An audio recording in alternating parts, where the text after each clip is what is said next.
It is a Fisher Friday, and we're talking trick-or-treating. Now, I think most towns are going to be doing their trick-or-treating on Halloween. Which I've never understood the concept of having a different Halloween on a different day. I don't know. I don't get it. Yeah, you don't go, well, Christmas is on a Wednesday this year, but we're just going to move everything to Saturday. Beggar's night is whatever day. It's just kind of like, it's Halloween. Have Halloween on Halloween. What an idea. Shocker. 5 to 7, according to the City of Mason City Facebook page, is what the official. I believe that's the same in Clear Lake as well, and many other communities around our area. Now, the question is it okay to drive your kids to a part of town that gives out better candy than your own neighborhood?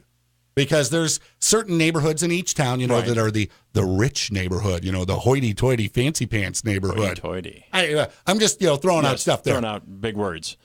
Is it okay to drive your kids to those neighborhoods to go trick-or-treating from the rich people? I suppose. Because that's what I did growing up. My mom never drove me there, but once we got old enough to ride bikes, we would ride our bikes out to the golf course neighborhood because that was the one with the McMansions, the 3-car garages on them. And we know those people, they got money, so they're going to be buying the good candy bars. And so we're hitting them up. And some of the responses say it's kind of split down the middle. Okay. You got your politics, you got your sports, you got all that stuff people argue about. Taking your kids to a rich neighborhood, very divisive in our society today. How about taking your kids from one of the outlying towns around Mason City and bringing them into Mason City or Clear Lake? In my opinion, that gives you a pass. Then you can kind of pick, because if you're coming from, let's say, Bolin, okay, you're done trick-or-treating in 3 minutes.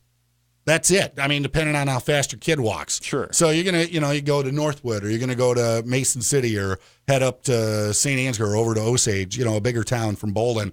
Yeah, I think you get the pick of the litter there. That's fine. Right. But you got to at least try and trick-or-treat your own neighborhood a little bit. Yeah. And if not everybody's participating, then okay, hop in the car. Find someplace else. Find someplace else to go. Elizabeth saying, I personally avoid the quote-unquote rich neighborhoods because they're too crowded, and my kid doesn't need a full-size candy bar that badly. Okay. That's Elizabeth's thing there saying. Nicole saying, we don't take our kids to the fancy neighborhoods. They're pretty stingy. Really? The you have one person thinking, saying that you're giving out full candy bars, and then the other is saying they're too stingy. In the nicey nice neighborhoods. Wow. She says, they got big houses to pay for after all. Okay. I love it. A little bit of confidence getting thrown in there. Amber, talking about what you mentioned, they live in the country and they go to trunk or treats at the churches in town. Is how they handle it. How about you? Is it okay to bring your kids to a nicer neighborhood in the hopes of getting better candy? Let me know on the Star 106 Facebook page and be part of a Fisher Friday on The Joe Show.